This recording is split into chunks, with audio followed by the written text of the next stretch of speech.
A letter, written by the most famous scientist in the world, addressed to the President of the United States, warning that a weapon of unprecedented destruction was theoretically possible and that Germany might be building it. It sat on a desk for 6 weeks, unread, not lost, not intercepted, not classified, just waiting. The man who finally delivered it was not a scientist, not a general, not a diplomat. He was an economist. He understood how power listens in ways Einstein did not. That the most important letter in modern history could not be read. It had to be heard. Welcome to History AI. We don't talk about history. We decode it. We assume that critical information travels on its own weight. That if something is important enough, urgent enough, true enough, it will reach the person who needs it. We are wrong about this, almost every time. The most important thing you ever needed to communicate probably did not arrive the way you sent it.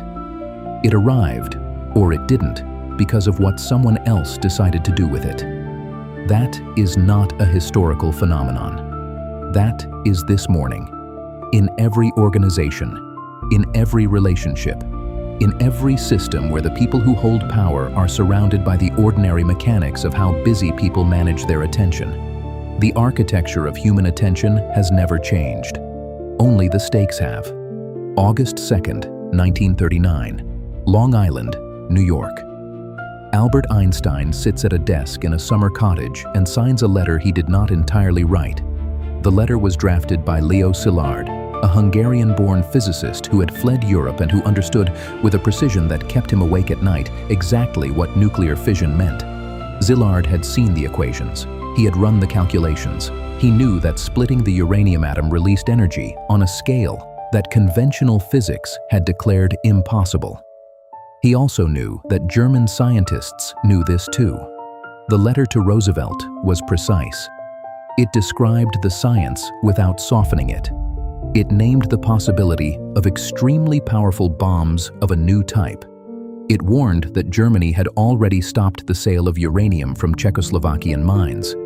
It requested government attention, government funding, government action. Einstein signed it. And then, nothing happened. Because nobody knew how to get a letter to Franklin Roosevelt. Not really. Not in a way that guaranteed it would be read by the man himself rather than filed by an aide in a system designed to protect the president's attention from the thousands of people who believed their letter was the most important letter in the world.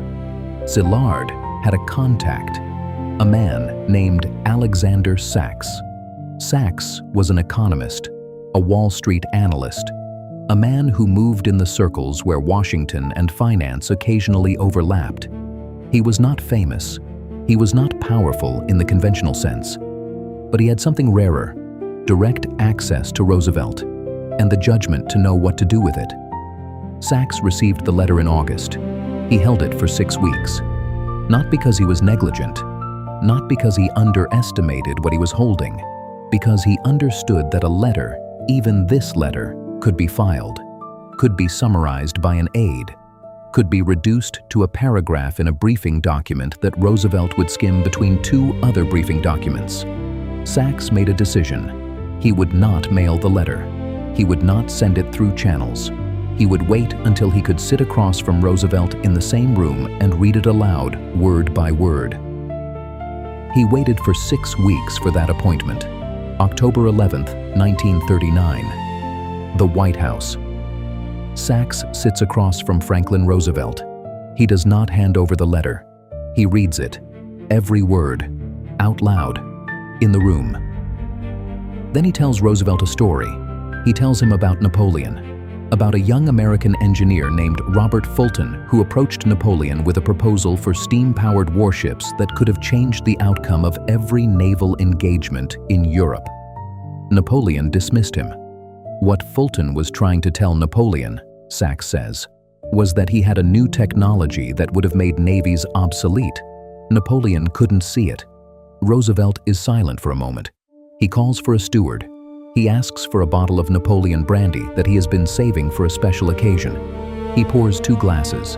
He looks at Sachs and says, "Alex, What you are after is to see that the Nazis don't blow us up." "Precisely," Sachs says. Roosevelt picks up the phone. He calls his aide. "This requires action," he says. The Manhattan Project begins. This is where the lens shifts. When AI models the full communication chain between Einstein and Roosevelt, every channel, every intermediary, every point where the letter could have been received, routed, summarized, or filed, it identifies something the participants could not see from inside. The letter never had a delivery problem. It had an attention problem. Here is what message delivery failure modeling shows. Every high-stakes communication system operates on a foundational assumption that information travels on the quality of its content, that a sufficiently important message will be recognized as important by every node it passes through. This assumption is false.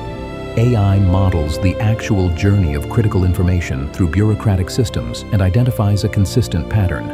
The higher the stakes, the more intermediary nodes exist between the sender and the decision maker. Each node applies its own filter. Each filter is optimized for the ordinary flow of information, not for the extraordinary message that arrives without warning. The Einstein-Szilárd letter passed through exactly this architecture. Szilárd was not Roosevelt's contact. Einstein was not Roosevelt's contact. The letter had no pre-existing pathway to the president's direct attention. It was the most important document in the history of modern warfare, traveling through a system designed for routine correspondence. AI identifies the exact failure node, the gap between the last intermediary and the decision-maker's attention. This is not a gap that can be closed by making the message louder, or more urgent, or more clearly written. It can only be closed by a human being who understands both sides of the gap, who knows the message and knows the decision-maker, and who is willing to carry it the last mile in person. Alexander Sachs was that human being. And here is where AI reaches its limit. It can map every node in the communication chain. It can identify every point where the letter could have been lost.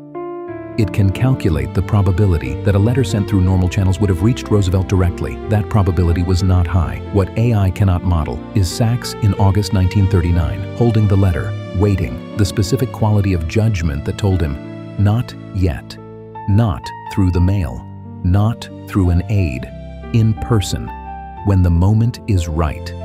That is not a data variable. That is a person who understood that the most important message in the world needed a human voice to be heard. There is a man who needs to be seen more clearly. Not Einstein, not Roosevelt, not Szilárd. Alexander Sachs. He was 44 years old in 1939. He had emigrated from Russia as a child. He had built a career at the intersection of economics and political access, a rare position that gave him proximity to power without the visibility that usually accompanies it. He was not the kind of man who appears in the first paragraph of the history books. He received a letter that the most famous scientist in the world could not deliver himself. He read it, he understood it, and he made a decision that most people in his position would not have made. He waited 6 weeks, while Europe moved toward war, while the physics continued, while the possibility that Germany was ahead in the race grew more real with every week. He waited because he knew that arriving too early with something this important was the same as not arriving at all. On October 11th, 1939, he sat across from the president and read a letter aloud that he had been carrying for 6 weeks. He testified before Congress in 1945 about what happened in that room. His testimony is in the record. His name is not in the textbooks. He carried the most consequential letter in modern history, The Last Mile, in person, with a story about Napoleon and a bottle of brandy. Here is the full weight. October 11th, 1939. Sachs reads the letter. Roosevelt acts. February 1940. The first government funding for uranium research is approved. $6,000. December 1941. Pearl Harbor. America enters the war. 1942. The Manhattan Project formally begins. 130,000 people, 30 sites across the United States and Canada, $2 billion. August 6, 1945, Hiroshima. August 9, 1945, Nagasaki. September 2, 1945, Japan surrenders. The war ends. The atomic age begins. All of it, the physics, the project, the cities, the surrender, the world that came after, shaped by the chain of events that began when one man sat across from the president and read a letter aloud that had been sitting on a desk for 6 weeks. Einstein later said that signing the letter was the greatest mistake of his life. He meant something precise by that. Not that the letter was wrong, not that the warning was false. He meant that he had not understood what he was starting. Neither had Sachs, neither had Roosevelt. They understood the physics. They understood the war. They did not understand the world that the physics and the war would produce together. Nobody did. The Manhattan Project did not begin because of Einstein's genius, or Roosevelt's vision, or the urgency of the war. It began because one man understood something that no system can teach and no protocol can mandate, that the distance between the most important message in the world and the person who needs to hear it is not measured in miles. It is measured in attention. And attention, the real kind, the kind that changes decisions, does not travel through channels. It travels through rooms, through stories, through the specific gravity of one human being sitting across from another and saying, "This is what is actually happening." Every system you operate inside has this gap between the person who knows and the person who decides, between the information and the attention it requires, between what was sent and what was actually received. Most of the time, that gap costs nothing. The message arrives eventually. The decision gets made. The world continues. But occasionally, rarely, the gap opens at exactly the moment when what crosses it will determine everything. In those moments, the system cannot close it. Only a person can. Someone who knows both sides, who carries the message the last mile, who understands that arriving is not the same as being heard. Sachs understood this in August 1939. He waited 6 weeks to walk through a door that no letter could open. Right now, somewhere in your life, there is a message that has not arrived. Not because it was never sent, because nobody carried it the last mile. The question is not whether the gap exists. It does. The question is, who in your world is Alexander Sachs? And are you giving them the 6 weeks they need? And in the next episode, a morning, a decision already made. And then, the sky changed. No general planned for it. No strategy accounted for it. The most important decision that day wasn't made by a person.